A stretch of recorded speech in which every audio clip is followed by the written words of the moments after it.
আমি যেমন তোমাকে একা এত রাত্রে ছাড়তে পারবো না, আবার আমি তোমাকে বাড়িতেও পৌঁছে দিতে পারবো না।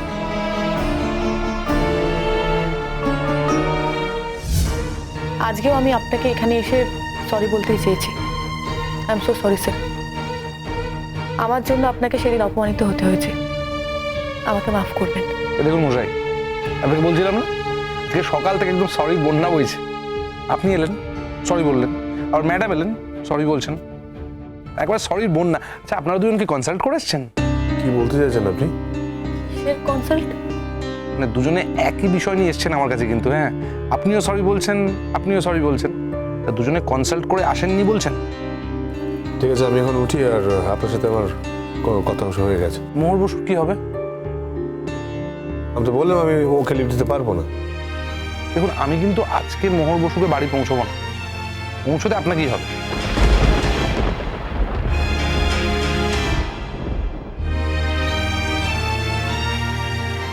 আমি তো আপনাকে জানিয়েছি সেটা আমার পক্ষে সম্ভব নয়। দেখুন, আমি আপনাকে একটা কথা বলি, আপনার সম্পর্কে কিন্তু আমার মনে একটা রেসপেক্ট আছে, শুধু শিক্ষক হিসেবে নয়, একজন মানুষ হিসেবে। মানুষ হিসেবে আমি আপনাকে রেসপেক্ট করি। আজকে যদি মোহর বসুকে আপনি বাড়ি না পৌঁছে দেন, তাহলে সেই রেসপেক্টটা থাকবে না। হয়তো তাতে আপনার কিছু যায় আসবে না, কিন্তু আমার যায় আসবে। কারণ মানুষ হিসেবে আপনার প্রতি একটা ভালোবাসা, একটা শ্রদ্ধা, একটা বন্ধুত্ব আমার দিক থেকে তৈরি হয়েছে, সেটা পুরোপুরি ধূলিসাৎ হয়ে যাবে যদি আপনি মোহর বসুকে আজকে বাড়িতে না পৌঁছে দেন। তাই আপনার উচিত আজকে মোহর বসুকে যেভাবে হোক বাড়িতে পৌঁছে দেওয়া। কেননা এত রাত্রে একা একটা মেয়ে বাড়িতে ফিরবে, আপনি গাড়ি নিয়ে চলে যাবেন, সেটা হতে পারে না। মোহর, তুমি অ্যাপ্লিকেশনটা লেখো, আপনার উচিত মোহর বসুকে বাড়িতে পৌঁছানো। তাড়াতাড়ি লেখো।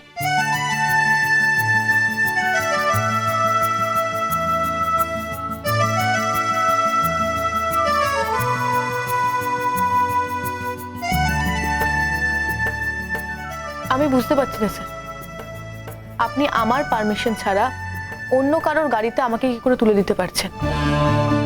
আমি তো কারোর প্রপার্টি নয়, আমি তো কোনো বস্তুও নই।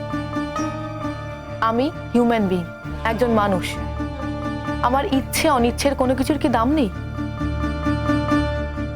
সরি স্যার, আমি আপনার এই রিকোয়েস্টটা রাখতে পারলাম না, আমি এগোচ্ছি। মোহর,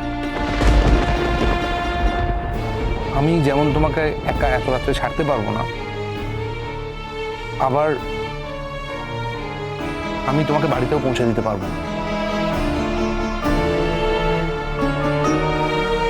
দেখো, একটা কথা বলি, উনি এতদিন তোমাকে নানাভাবে নানা রকম হেল্প করেছেন। সেই সমস্ত হেল্প যদি তুমি একটা ঘটনায় ভুলে যাও, তাহলে তোমার প্রতি আমার যে সম্মানটা রয়েছে, যে ভালোবাসাটা রয়েছে, সেটা কিন্তু হারিয়ে যাবে সম্পূর্ণরূপে। সেটা আমি হতে দিতে পারি না।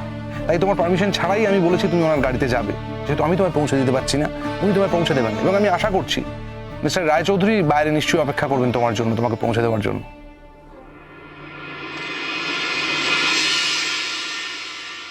আর আমি আশা করব সেই অপেক্ষার দাম তুমি দেবে।